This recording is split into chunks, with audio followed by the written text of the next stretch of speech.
ஸ்பெக்கை போட்டு ஹைப்பை கிரியேட் பண்ணாமல் ஸ்பெக்கை யூஸ் பண்ணி ரியல் பர்ஃபார்மன்ஸை அன்லாக் பண்ண போகிறோம். ப்ரைஸ் காம்ப்ரமைஸே பண்ணாமல் RTX 5090 அல்ட்ரா 9 ப்ராசஸரை யூஸ் பண்ணி ப்ரொடக்டிவிட்டிக்காகவே ஒரு INPC பில்ட் பண்ண போகிறோம். ஃபஸ்ட்டு நம்ம ப்ராசஸர்லேருந்து போவோம். இங்கே நம்ம யூஸ் பண்ணியிருக்கிறது அல்ட்ரா 9 285K ப்ராசஸர். இப்போ நீங்கள் ப்ரொடக்டிவிட்டிக்குன்னு பார்த்தாலே டாப்பில் இருக்குது இவன் தான். ஆனால் இவன் லான்ச் ஆனாலேருந்தே வாங்காத அடியே கிடையாது. ஏன்னா லோ பர்ஃபார்மன்ஸ் கொடுக்குற காசுக்கு ஒர்த் இல்லாத மாதிரி ஃபீல் பண்ணுறாங்க. நாட் ப்ராப்பர் அப்கிரேட் ப்ரீவியஸ் ஜென்ரேஷனை கம்பேர் பண்ணும்போது இந்த ப்ராசஸர் அந்த அளவுக்கு பர்ஃபார்ம் பண்ணுறது இல்லை. விண்டோஸ் ஸ்டெபிலிட்டி இஷ்யூ இந்த மாதிரி நிறைய நெகட்டிவ் ஃபீட்பேக்ஸ் லான்ச் ஆன டைமில் இந்த ப்ராசஸர் மேலே இருந்தது. ஆனால் இப்போ இன்டெல் நிறைய அப்கிரேட் பண்ணியிருக்காங்க. லைக் பயாஸ் அப்கிரேட் பண்ணியிருக்காங்க, அப்புறமா டிரைவர்ஸ் ஃபிக்ஸ் பண்ணியிருக்காங்க. இதில் புதுசாக என்னெல்லாம் கொண்டு வந்திருக்காங்கன்னா ஓவர் கிளாக்கிங் ஃபியூச்சர் இருக்க ப்ராசஸரை வச்சுக்கிட்டே நிறைய பேர் ஓவர் கிளாக்கிங் பண்ணாமல் இருப்பாங்க because of warranty issue. But இப்போது இன்டெல் 200S பூஸ்ட்னு ஒரு ஆப்ஷன் கொண்டு வந்திருக்காங்க. இதில் ஓவர் கிளாக்கிங்கும் பண்ணிக்கலாம், வாரண்டிலையும் ப்ராசஸர் கவர் ஆகிடும். இங்கே ஏரோலேக்ன்ற நியூ ஆர்கிடெக்சரை யூஸ் பண்ணியிருக்காங்க வித் 3 nm. ஃபிசிக்கலாக 24 கோர்ஸ் கொடுத்துருக்காங்க. 8 கோர் பர்ஃபார்மன்ஸ் கோரும் 16 கோர் எஃபிஷியன்ட் கோராகவும் கொடுத்துருக்காங்க. இதில் ஹைப்பர் த்ரெட்டை தூக்கிட்டாங்க. நீங்கள் யூஸ் பண்ணுற ப்ரீமியர் ப்ரோ மாதிரியான ஆப்ஸில் இருக்க AI டாஸ்க்கை தனியாக ஹேண்டில் பண்ணுறதுக்குன்னே NPU சிப் 13 டாப்ஸ் கொடுத்துருக்காங்க. இதனால் உங்கள் CPU அண்ட் GPUக்கு ஒர்க்கை கொஞ்சம் கம்மி பண்ணும், பவர் கன்சப்ஷனும் 50% வரைக்கும் சேவ் பண்ணும். தென் இன்டெலோட அட்வான்டேஜான குயிக் சிங்க். இதோட ப்ரைமரி ஃபங்க்ஷன் என்னென்னா வீடியோ ப்ராசஸிங் டாஸ்க்கை என்ஹான்ஸ் பண்ணும், அதாவது என்கோடிங் டீகோடிங். ஸோ ஃபைனலாக CPU ராங்காக செலக்ட் பண்ணிங்கன்னா GPUவோட ஃபுல் பொட்டன்ஷியலை நம்மளால் யூஸ் பண்ண முடியாது. எல்லாமே ப்ராப்பராக ஒர்க் ப்ராசஸ் பண்ணுறதுக்கு லேட்டஸ்ட் ஆர்கிடெக்சரில் இன்வெஸ்ட் பண்ணுங்கள். இப்போ இந்த பவர் ஹவுஸை பற்றி பேசலாம். GPU ஆர்கிடெக்சர்லேயே ஒரு நியூ பெஞ்ச் மார்க் வச்சிருக்க ஆல் இவன்.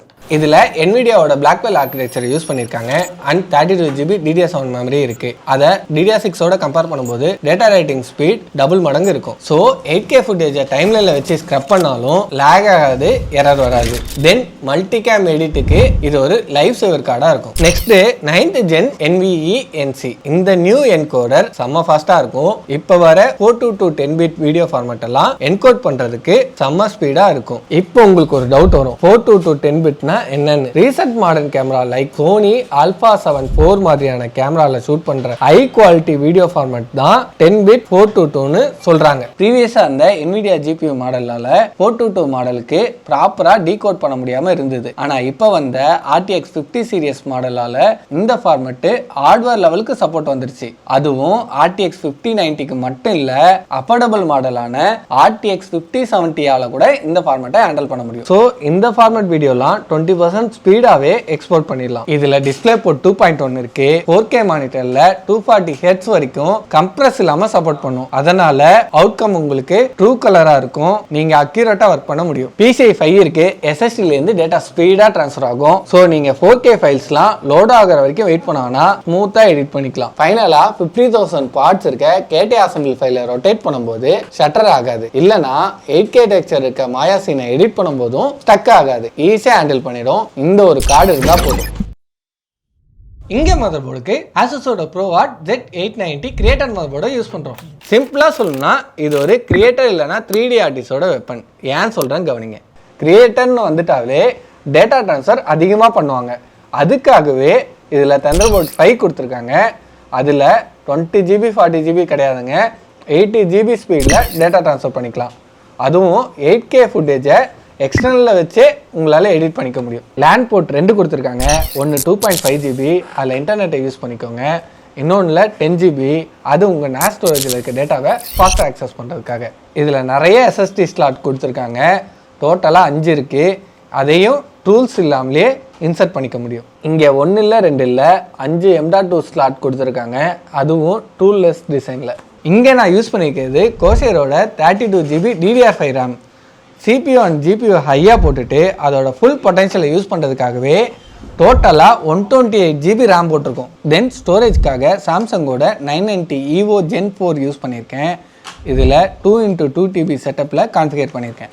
இப்போ இந்த எஸ்எம்பிஎஸை பற்றி பேசலாம். இந்த எஸ்எம்பிஎஸோட பவர் டெலிவரி 1200 வாட்ஸ். இது ஜஸ்ட் நார்மல் பவர் இல்லை. நீங்கள் RTX 5090 இன்டெல் அல்ட்ரா 9 மாதிரியான லேட்டஸ்ட் ஜென்ரேஷன் ப்ராசஸ்லேருந்து எக்ஸ்ட்ரீம் பர்ஃபார்மன்ஸை எக்ஸ்பெக்ட் பண்ணுறீங்கன்னா அப்போ கண்டிப்பாக உங்களுக்கு இந்த எஸ்எம்பிஎஸ்லேருந்து பவர் ஷார்ட்டேஜே வராது. இது 80+ பிளாட்டினம் சர்டிஃபைடு. அதாவது பவர் எஃபிஷியன்சி வேற லெவலில் இருக்கும். கரண்ட் வேஸ்ட் ஆகாது. ஹீட்டும் கம்மியாக தான் ஜென்ரேட் ஆகும். இதோட லாங் டர்ம் டியூரபிலிட்டி பற்றி பார்த்தா உள்ள ப்ரீமியம் ஜாப்பனீஸ் கெப்பாசிட்டரை யூஸ் பண்ணியிருக்காங்க. உங்கள் பிசி எவ்வளோ ஹெவி லோடில் ஒர்க் ஆனாலும் வோல்டேஜ் வேரியேஷன் இல்லாமல் சாலிட் ஸ்டெபிலிட்டி கிடைக்கும். அது மட்டும் இல்லை, இது ஒரு fully modular power supply unit. தேவையான கேபிளை மட்டும் பிளக் பண்ணிக்கலாம். ஸோ உங்கள் கேபினெட் உள்ள கேபிள் மேனேஜ்மெண்ட் ரொம்ப நீட்டாகவும் ப்ரொஃபஷனலாகவும் இருக்கும். பிசி ஆன் பண்ணாலே ஒய்யின்னு ஒரு சத்தம் வருதா? இந்த பவர் சப்ளைல அந்த பஞ்சாயத்துலாம் கிடையாது. ஏன்னா 0 RPM ஃபேன் மோடு இருக்கு. நீங்கள் ப்ரௌசிங் பண்ணுறப்ப இல்லைனா பேசிக் ஒர்க் பண்ணுறப்ப ஃபேன் சுத்தமாக சுத்தாது. ஸோ சவுண்டே வராது. ஹெவி ஒர்க் பண்ணால் மட்டும்தான் ஃபேன் ஆன் ஆகும். ஃபைனலாக வீடியோட எண்டுக்கு வந்தாச்சு. இது ஒரு கேமிங் பிசி எல்லாம் கிடையாது. இது ஒரு பியூர் ப்ரொஃபஷனல் ஒர்க் ஸ்டேஷன்.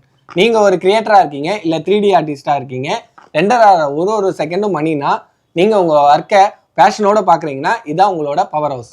ஃபைனலாக இந்த பிசியை பற்றின உங்கள் தாட்ஸை கண்டிப்பாக சொல்லிடுங்க. இந்த மாதிரி பிசி உங்களுக்கு வேணும்னா ஃபர்ஸ்ட் சிஸ்டம் டெக்னாலஜியை கான்டாக்ட் பண்ணுங்கள்.